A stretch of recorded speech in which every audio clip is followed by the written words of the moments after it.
watching as the summer solstice sun completes an undulating orbit through the sky. Here, well above the Arctic Circle, we are in the Arctic National Wildlife Refuge, and the long, languid days offer a tantalizing glimpse of the wealth of nature that was once America.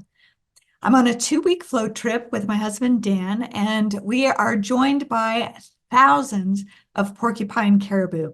They are migrating north out of the Brooks Range along the Hulahula River to the Beaufort Sea, and they are following an ancient circuit to calve their young before they return again to the mountains and to face the wolves with their own young mouths to feed.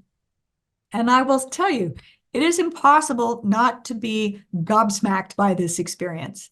As this ambling mass of velvet antlered bulls and heavy-bellied cows eddies and flows around our tent, I'm simultaneously struck by the achingly beautiful wild landscape that is almost too vast and subtle to comprehend, and by a deep foreboding about the future of this superlative last frontier.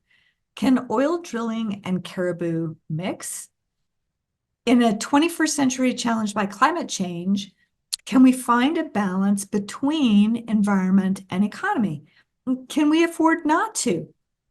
From this rare vantage point at the far northern edge of the nation, I think it is possible to survey the recent environmental past and present and reflect on a possible future for the West and the world.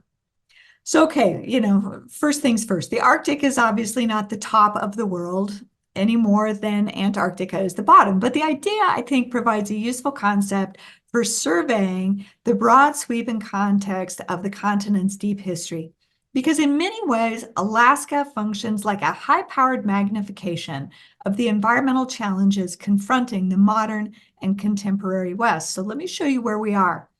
Our journey begins on June the 15th with a 300-mile flight from Fairbanks over the Yukon River Flats to a place called Arctic Village, population 152, where we have the privilege of meeting with Gwich'in elder Sara James. And in case you are wondering, Sara is every bit as charming in person as you might expect from this picture.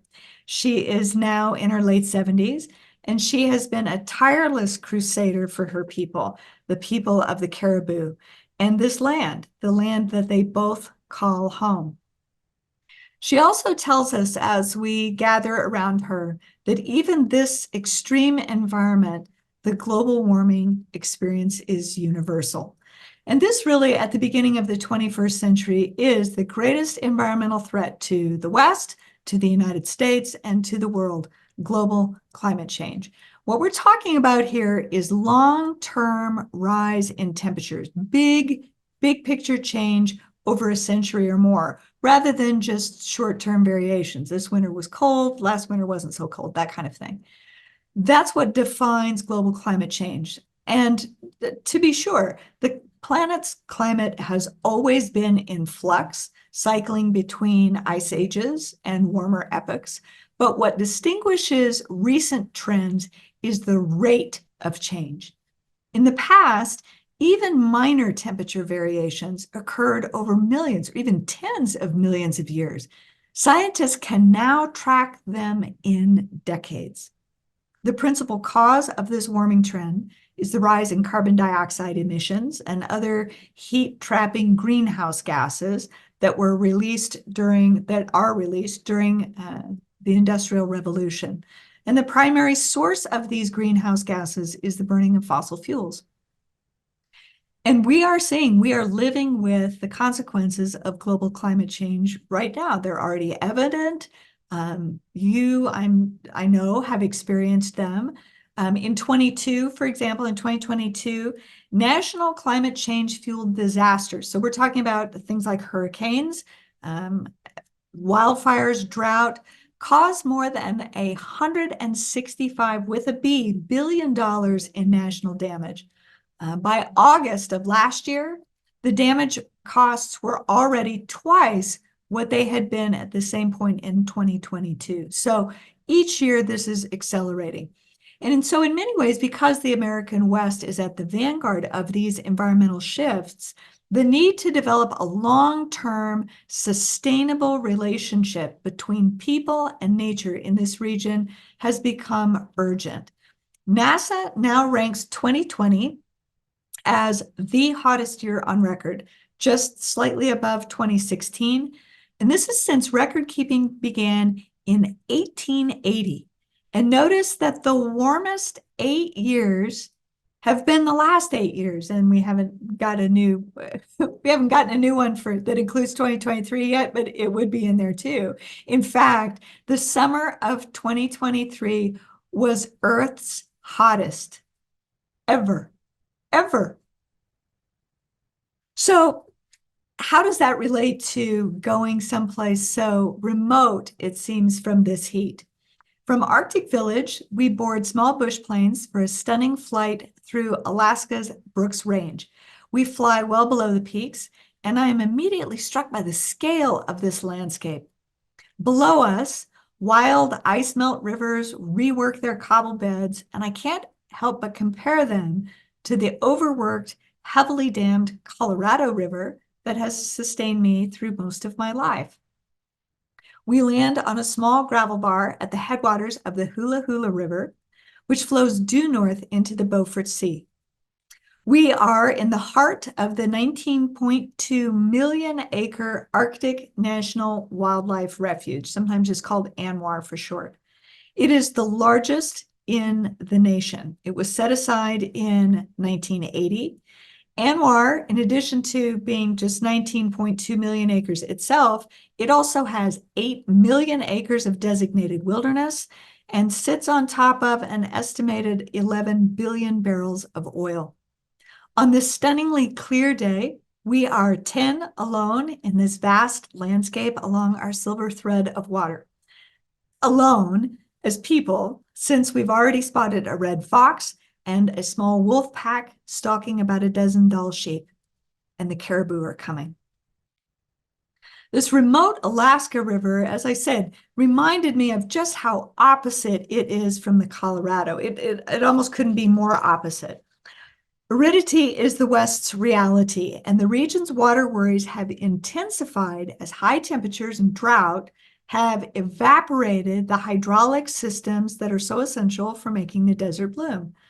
The Colorado River winds for 1,450 miles, and in the process, it slakes the thirst of 40 million Westerners. One river, 40 million people, that's 1 out of every 8 Americans gets their water from the Colorado, and it also irrigates another 5 million acres of farmland. But we allocated this resource in 1922, and we really didn't know what we were doing. Since 2004, mostly so in the 21st century, the Colorado River Basin alone has lost an estimated 17 trillion gallons of water. That's enough to quench the thirst of 50 million Americans for an entire year. And that has real consequences. And I'm sure you've seen some of these pictures. This is Hoover Dam at Lake Mead. It is the largest human-made reservoir in the country. And in many ways, it acts like a barometer for the Colorado Basin. And since 2000, it has been dropping. You can see this wide white bathtub ring around the reservoir. The past 2 decades, get this is always astonishing to me. The past 2 decades have been the driest in the last 1,200 years. It's been drier in the last 2 decades than the drought that forced ancestral Puebloans to leave places like Chaco Canyon and Mesa Verde. And in August of 2021, the West was experiencing drought, much of which was labeled extreme. And the problem is the federal government has implemented restrictions, yes, but the one state with the biggest straw in the Colorado is California, and so far it has faced no restrictions. This makes a lot of other Westerners really mad. As one woman said, in the Coachella Valley of California, there are at least 124 golf courses, countless water parks, And there's the Disney operation that have their own lagoons, for heaven's sakes. This is a desert. It's time to grow up. The other big waterway in this area is Glen Canyon and Lake Powell, and they face a similar fate. And that matters if you live in Phoenix, because that's the primary source of the power for your air conditioner when it gets to be 120. 120 is not going to be an issue for us on this first day on the water, June 16th. We are paddling our 2 rafts down the shallow, clear Hulahula River as we follow its winding path through the mountains and tundra. This is a 12-day trip technically, but it will actually be 1 day, since this far north in June, the sun never sets. We're north of the Arctic Circle. Fortunately, though, we have hit the river's narrow window of runoff, and so it doesn't last very long. And climate change is going to be a factor for all of us living in the West, regardless of where we live in the West. And it will exacerbate all aspects of our water woes. The Colorado River is likely to see a decrease in flows by as much as 35%. That's significant. California, so check out this map of California. This was in 2021. It was the worst in their years, 126 years of record keeping. And it was a double whammy condition of something called thirst of the atmosphere. That's a great term, I think, to think about. Thirst of the atmosphere. It's a combination of wicked evaporation rates and warmer air that can absorb more water, which leads to drier land, which leads to fire. Notably, in 2021, and look at this change over time. That's what history is, change over time. Notably, the summer of 2021 tied the Dust Bowl summer as the hottest on record in the United States. And then we saw this in 2023. You probably remember this. This image shows one of the more than 30 atmospheric rivers of torrential rain that slammed into the West Coast between October of 22 and April of 23. And this is what we're talking about. As climate change intensifies, these weather events are going to lead to an unprecedented use of the word unprecedented. In addition to causing billions of dollars in damage to businesses and crops, the flooding from these bomb cyclones displaced thousands of people. It destroyed their homes. It took more than 20 lives. And you can't just put dams in and say, oh, well, that'll solve the problem. If the West is going to truly confront this new era of aridity and the more extreme weather events of climate change, then we're going to have to embrace a far more sustainable relationship with our natural environment, not just a quick fix technology solution like a dam. We make a fine camp in the willows that line the banks of the Hulahula. We call this our caribou camp, not just because of the profusion of tracks and the mud all around our tent, but because at some point in the night, we become aware that there is a significant life force surging all around us. The caribou are here. Their annual migration of 1,500 miles is the longest of any land mammal on the planet. And it's surging around our tent. That's my tent. And there are thousands and thousands of them, and they are moving in elegant harmony and balance with the swiftly changing seasons here in the far north. Back home in our West, the ecological imbalance wrought by prolonged 21st century drought radiates out through the region's forests. Since the turn of the 21st century, climate change has unleashed a deadly, what I like to call a 1, 2, 3 set of punches of heat and drought stress, ferocious wildfires, and tree-killing insects. It has decimated forests that are the equivalent in acreage of the entire state of Colorado. So over the past 2 decades, for example, in New Mexico, that state has been experiencing a stunning decline in its state tree, the pinyon pine. This is actually from our property there. Estimates are that 350 million piñons died in the early 2000s. Then a second wave took out millions more a decade later, and right now they're in the middle of a third wave.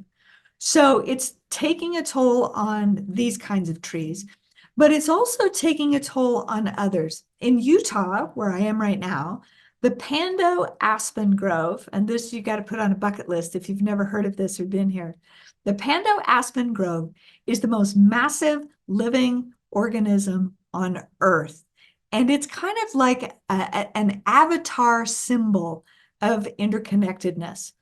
The Pando may look like a sprawling woods, but in fact, each individual trunk, all 47,000 of them, is actually a cloned shoot from a single male parent. So scientists estimate that this forest of one covers more than 100 million acres, weighs 13 million pounds, and has a root system that is 80,000 years old. And it's dying. As one ecology professor laments, something's gone off in the last 30 years or so.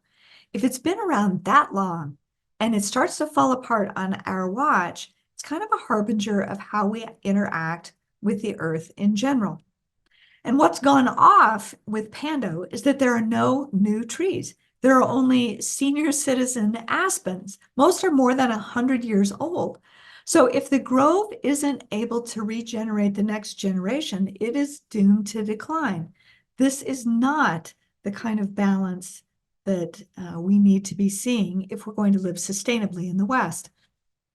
Imbalance is also evident in California's Sequoia National Park, where its namesake trees, sometimes called the immortals because of their extreme longevity, they are also dying.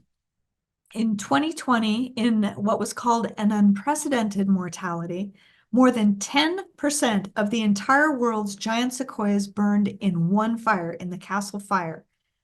And then tragically, the next year in 2021, the Windy Fire burned the same area as the Castle Fire and killed another 44 of the monarchs. And frantic crews, so check this out. Frantic crews were so desperate to save them that they were wrapping the trees in foil like this and airdropping gel to protect them. And normally, these giants should be able to protect themselves. But when you combine mega droughts with mega fires, the recipe is really unsettling for sequoias. This is day 3, June the 17th, and fire danger seems like a faraway concern. Our tiny rafts are dwarfed by towering cloud-shrouded peaks as we thread our way toward the Arctic coastal plain with our caribou companions. It is a chill and wet day. In fact, it snowed this morning, and I've got on between 5 and 8 layers of wool and waterproofing. Although the world around us is dripping and spongy now, by the time we reach the sea, wildfire smoke will have begun to obscure our mountain views, even here. In our West, stressed and declining forests amplify wildfire risks. Wildfire season now typically stretches across 7 months. That's fully 2 months longer than in the past. Just to give you an idea of how different this is. Colorado experienced one of the most destructive fires it has ever had on, are you ready for the date? December 30th, 2021. Yes, December 30th. They had one of their most destructive wildfires ever. It was fueled by 110-mile-an-hour winds. It was called the Marshall Fire, and it raged completely out of control until the next day, December 31st, when temperatures dropped into the single digits and more than a foot of snow fell. This is the kind of whipsaw back and forth environmental change that we're seeing as a consequence of global climate change. As many of you probably remember, 2021 was a very bad year for wildfires. In the United States that year, more than 54,000 fires burned. More than 7 million acres were consumed, much of it, as you can see, in the West. And in 2022, that number jumped to 7.6 million acres. And then last year, and this is a pretty intense map, I think, last year the East Coast even got to see what we had been enduring, because last summer, 5% of Canada's forests burned in a single season. And this was the consequence of it. On average, the Rocky Mountain West now gets at least 18 large fires every year. And significantly, wildfire smoke accounts for half of all of the air pollution that we have to breathe in the West. I feel like the old Ronco commercial, but wait, that's not all. Because in addition to drought stress and wildfires, the West's forests are under siege by something called the pine bark beetle, which has chewed its way through scores of millions of acres. This is what they look like. There's a match for scale there.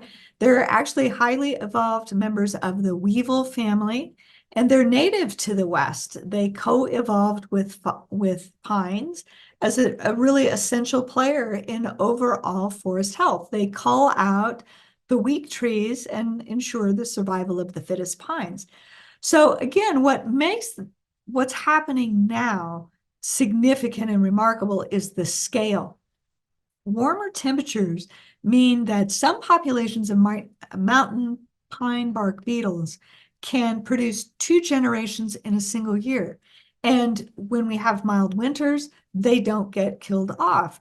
And so because of that, then they're not just going after dead and dying trees, they have become primary timber predators. They take out even healthy trees that are completely overwhelmed.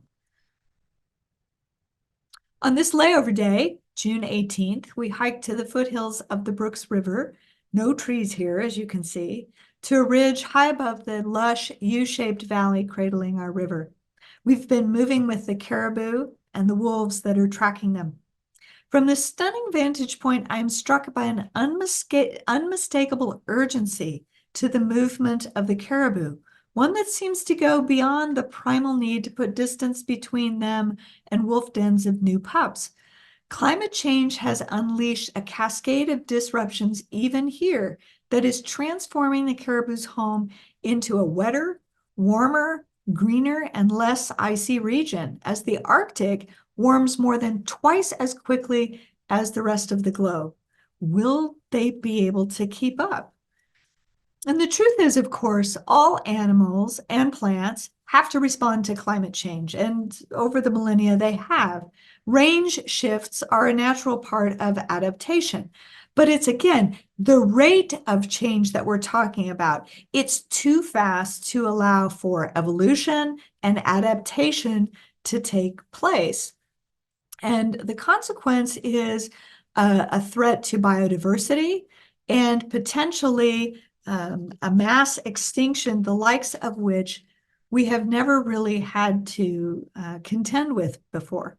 Now, I know that we're doing a lot of doom and gloom, and I promise we'll end on a more positive note, but I want to insert one here, because one bright spot that keeps getting mentioned over and over again when we look at United Nations reports on biodiversity, on sustainability, reveal that nature managed by Indigenous people and local communities is under increasing pressure, yes, but generally declining less rapidly than other lands. And this is a good term for you to know, TEK.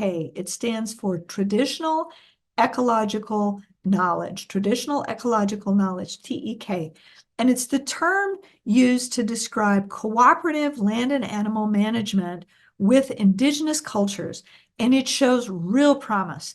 In the American West, just one example, the Confederated Salish and Kootenai tribes are now managing the National Bison Range in western Montana. And these conservation efforts are really critical because biodiversity downsizing is going to happen across the broad spectrum of species. It's going to be the big ones, the charismatic megafauna, so to speak, that will go first and fast. And scientists estimate that the window for preventing mass species loss is rapidly closing. In other words, if we look at something like salmon, for example, Western cutthroat trout and already endangered salmon face a really grave future.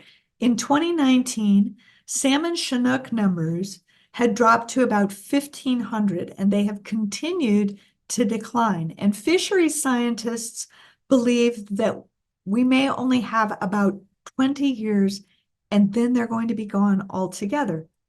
And that matters because salmon provides something called ecosystem services. It means they are part of an ecosystem and an essential part that an estimated 137 species are affected by having salmon in their ecosystem. One terrific study shows that 3/4 of the nutrients in some trees in Alaska and British Columbia are derived from salmon. So that matters. For Sarah James, the caribou are part of what matters. They are part of the indicator species, and these species fluctuate as well. And in particular, in the Arctic National Wildlife Refuge, oil and gas exploration poses a significant threat. As James said, we are the ones who have everything to lose.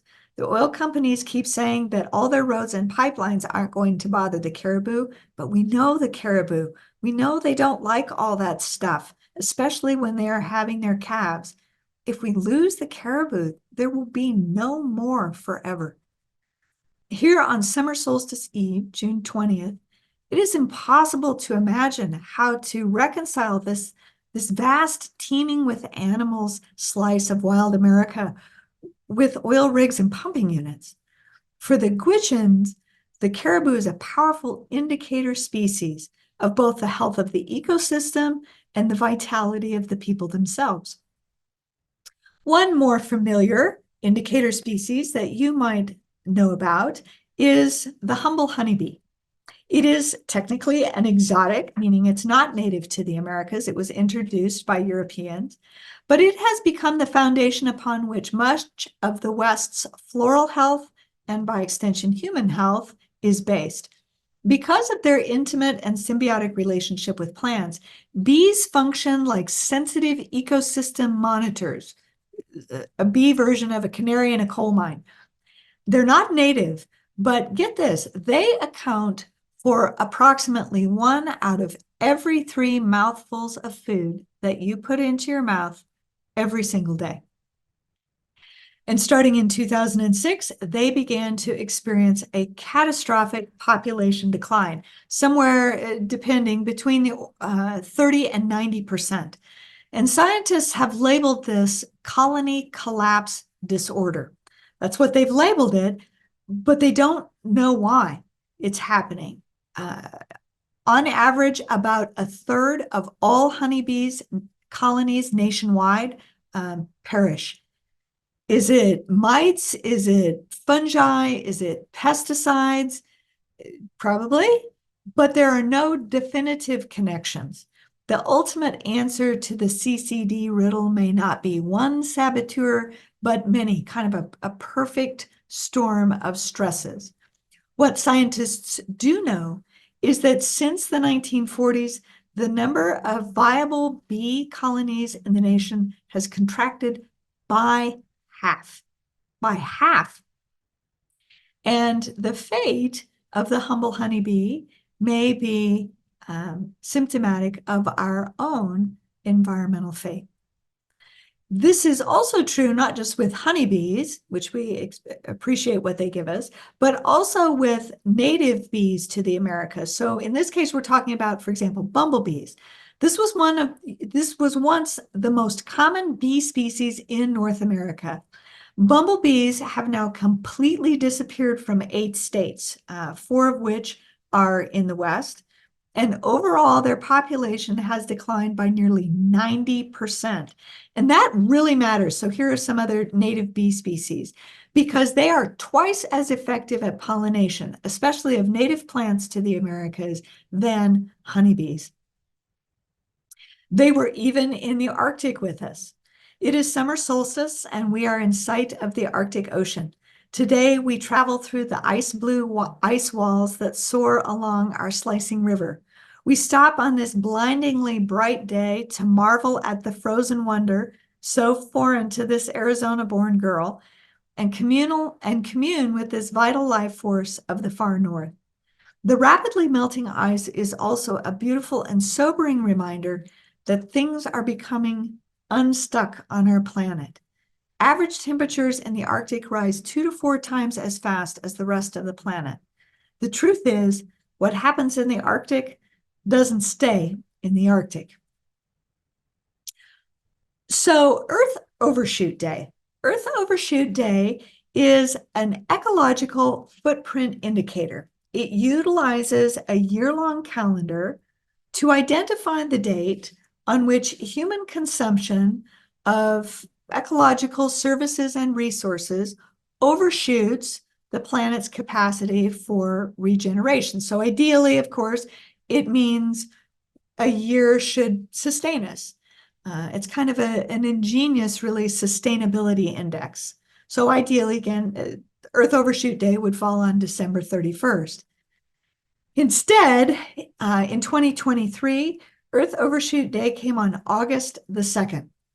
In other words, it would take about 1.7 Earths to make us sustainable consumers.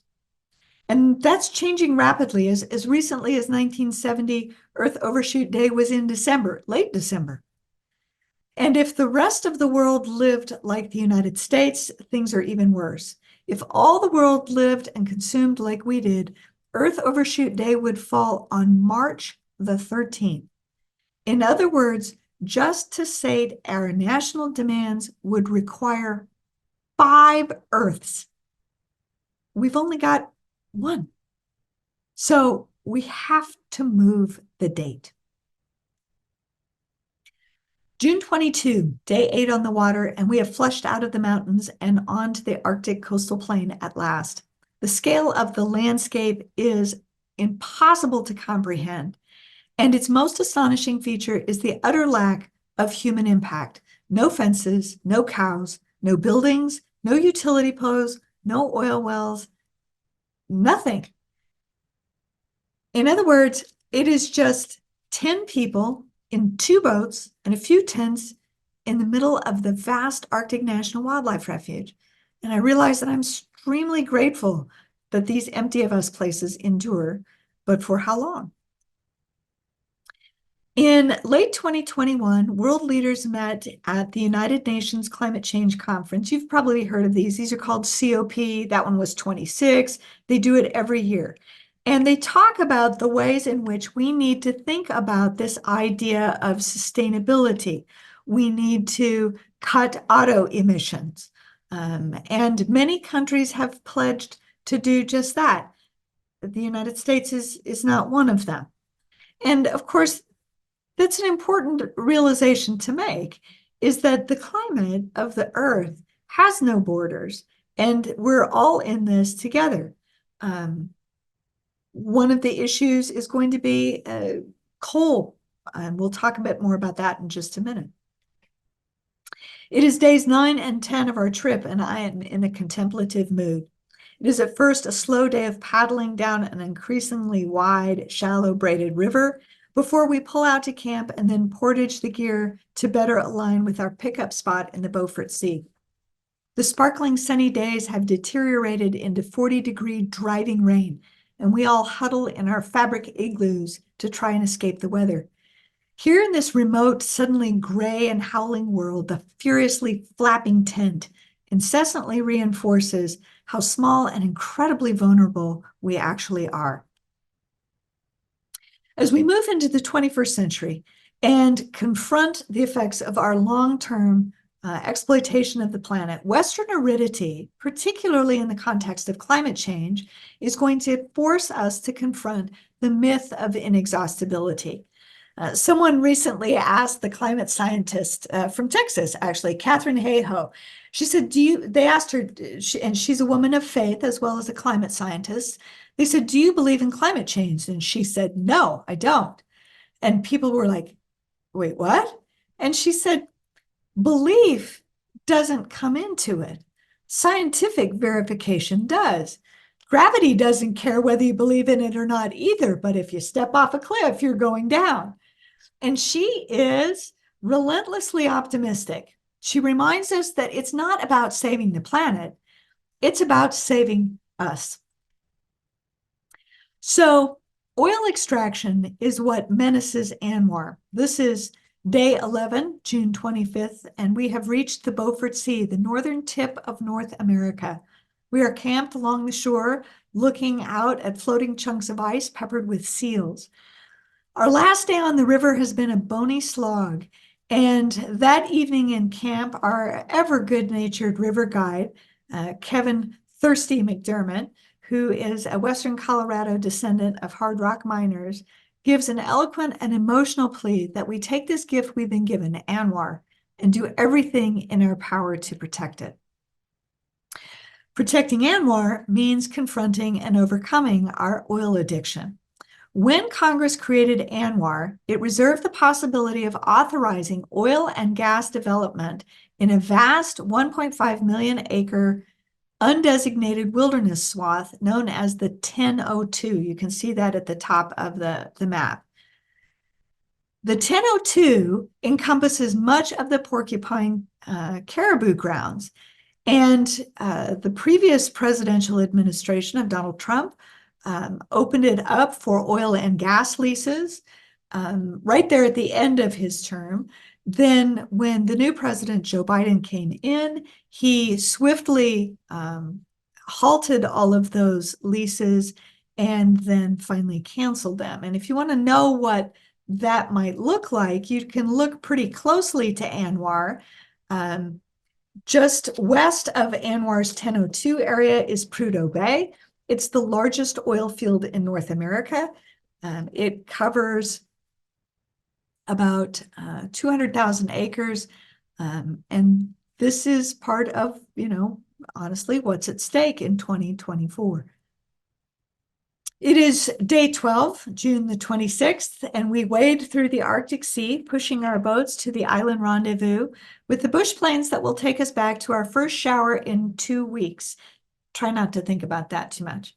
And as we fly back home, soaring over this achingly beautiful landscape that I have come to love in a primal way, I can't help but feel like an astronaut coming back from space. I'm seeing the West, my West, our West, with clear eyes and renewed commitment. Because the truth is, if we can act collectively, then we can change the trajectory. The at what cost question that I ask a lot in my book reminds us that rampant development is not sustainable.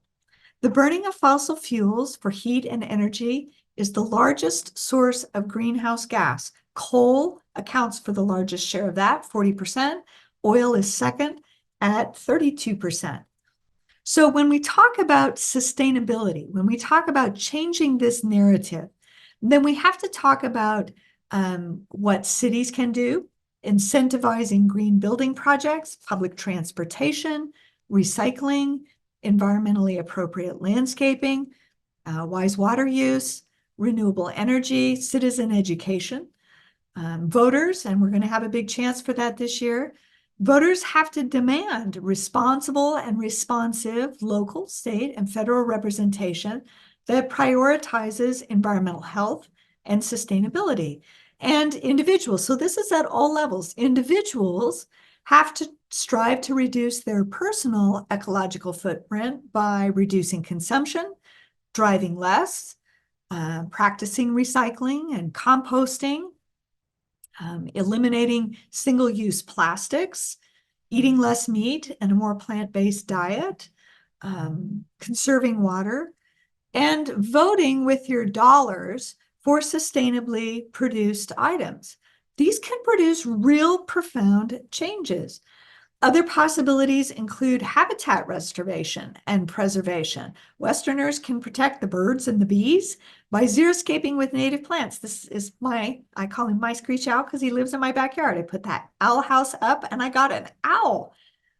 You can become a hobby beekeeper. I happen to be one of those too. The key here is action, because the future lies in environmental sustainability, in living within, not in spite of, the carrying capacity of the land. This is our realistic geography of hope, because for too long we have exploited and commodified nature without thinking about what are the long-term ecological costs. And the truth is, this is a complex, symbiotic relationship between people and nature. There is no pristine myth to which we should strive to achieve. That's where the title of my book comes in. We need to lose this idea of Eden once and for all.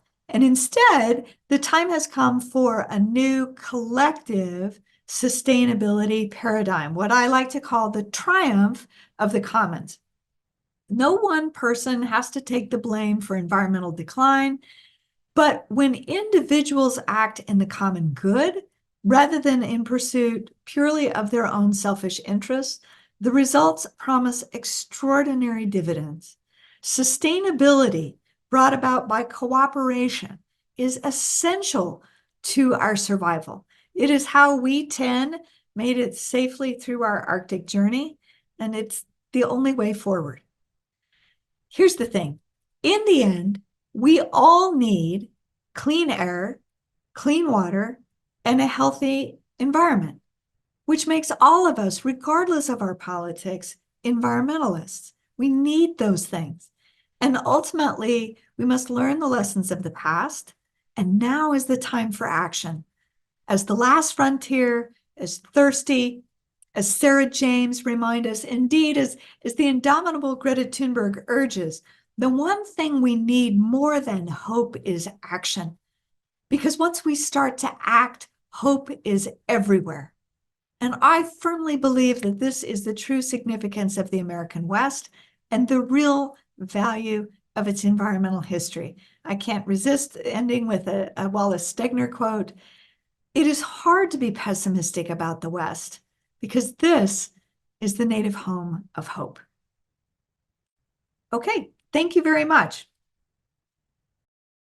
If you want to ask your question, everyone, you can just raise your hand, or you can come on camera yourself. Thank you. We've got a couple of questions in the chat box, and the first question is from a student, an ex-student of mine, actually. Hi, Adnan, by the way. Says he's going into physics, but he's also very seriously interested in environmental science more recently. So he wanted to hear your thoughts on alternate fuels. Is that something you've thought a lot about? What one is best? And are there any future technologies that make you hopeful for the future? Oh, that's a great question. Thank you. I appreciate that. And yes, I absolutely believe that alternative sustainability fuels are essential. In fact, I just like 2 days ago flipped the switch on the solar array at my house because I practice what I preach, vote with my dollars, as I suggested a bit ago. But we're seeing some really exciting possibilities, and I'll talk about two. I talk about these more in my book, but one of them, and I'm not going to remember the name of it off the top of my head, it's got some financing by Bill Gates and others who have got money like that. And what they're doing is looking at using concentrated solar energy, these big mirror arrays.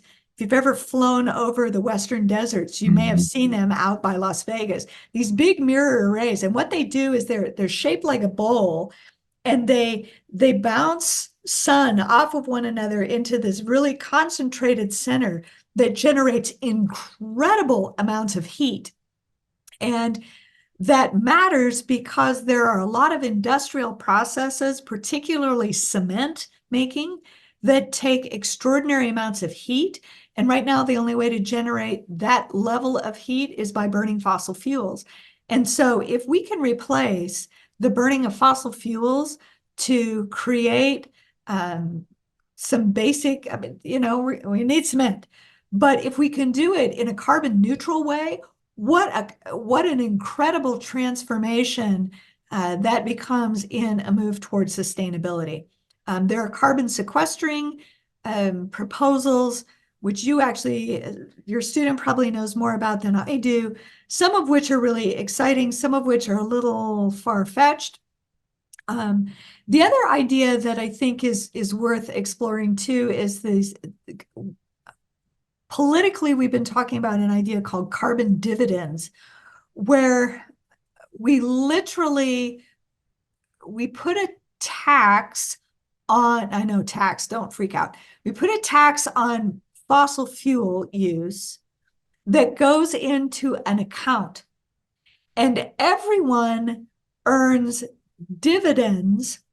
Every citizen in America earns dividends off of these accounts, and you earn more if you consume less fossil fuel. In other words, you would get paid the dividend no matter what, but then if you don't, if you drive an electric vehicle or a hybrid vehicle, for example, and so your consumption of fossil fuels is really low, you haven't paid that price at the pump, but you're still getting the carbon dividend back in the form of these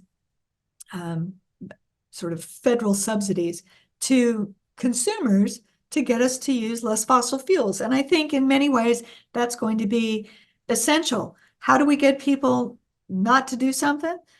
The best way I've found is pay them.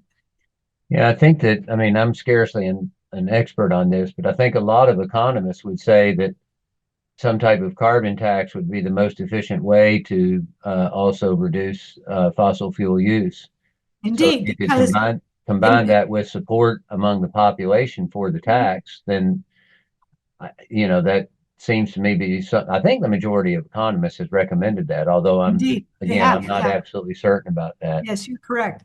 Okay, the next question comes from Steve, and his question is this: which Western or environmentalist writers most inspired your career? Are there a couple of books that you could recommend to all of us in addition to your own? Oh gosh, that's a great question. So let's see. I'm, of course, a big Wallace Stegner fan. I Right. think that it's hard to find someone who has written about the West as beautifully as well as Stegner has. So, and I will tell you this: some of his um, single subject books are kind of difficult, especially to get students into. But I have used really successfully in class a number of times Where the Bluebird Sings to the Lemonade Springs. And it's a collection of his essays over the course of his whole life. And so it's smaller pieces that allow you to get at Stegner. And whenever I get ready to write, I often like to read a little Stegner because I feel like it makes me a better writer. Um, Another really influential book for me, it's not necessarily about the West, but it's actually what turned the light bulb on in my head about environmental history. And when we're talking about environmental history, if you don't know what that is, it's not tree hugging 101. It is, instead of looking at wars and presidents, history is the study of change over time. Environmental history looks at the relationship between people and nature over time, and how that has shaped who we are and how we have shaped nature and been shaped by nature. And the light bulb went on for me when I read William Cronin's Land. Hmm. That book, it's called, the subtitle is Indians, Colonists, and the Ecology of New England. And again, I realize none of us is living in New England right now, but it's the ideas and the clarity with which he wrote about those that I think you would find extremely gratifying. I know that you had Dan Flores here a few times ago. He's a terrific writer. His book on Coyote America is fantastic, and so is his new book, Wild New World, which John has right there. It is a look at animals and people in America, and it's like my book, Losing Eden. It is a big history. It attempts to sort of take strands from lots of different history, science. So to your student here a minute ago, and figure out how do we integrate them all together. Because as a colleague of mine once said, there's too little history in science and there's too little science in history. And so the more we can do to put those things together. And then one other one I would recommend, which I have just fallen in love with, is a book by Rosalind Lapierre. She's a Blackfeet woman, and she wrote a book called Invisible Reality. Storytellers, story takers, and I can't quite remember the last part of it, but what she does is she's a classically trained historian. She's got a PhD in history from the University of Montana, but she's also a native Blackfeet woman. And so she manages to brilliantly, I think, integrate indigenous ideology and relationship with the land with historical understanding in a way that my students certainly found very, very powerful. All right, that's great. I'll leave you with one more question. Okay. Um, what are you what are you optimistic about?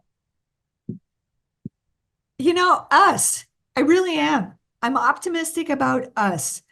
Um, I'm not optimistic necessarily that technology can solve the problem, but I've been teaching for 30 years now, and what I see in students is so exciting. And that's where a lot of my hope comes from, because they are so willing to think outside the box, outside of all kinds of traditional parameters that have kept creativity not very creative.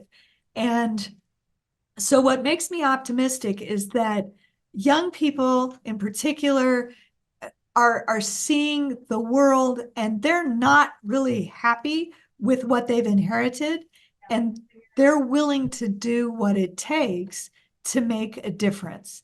So to me, that's where it is in a nutshell. No pressure, students. Well, Sara, thank you so much for this hour. It's been wonderful to catch up with you again. And I think I'm speaking for everybody in the office. This was very, very interesting. Again, her book is Losing Eden, An Environmental History of the American West. And integrating your talk with your own personal journey through the Arctic made it even more interesting. And we'd like to all thank you very much.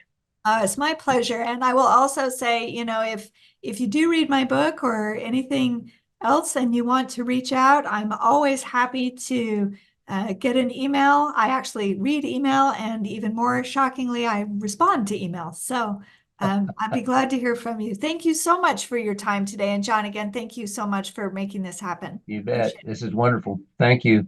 Okay. Bye Bye-bye. bye.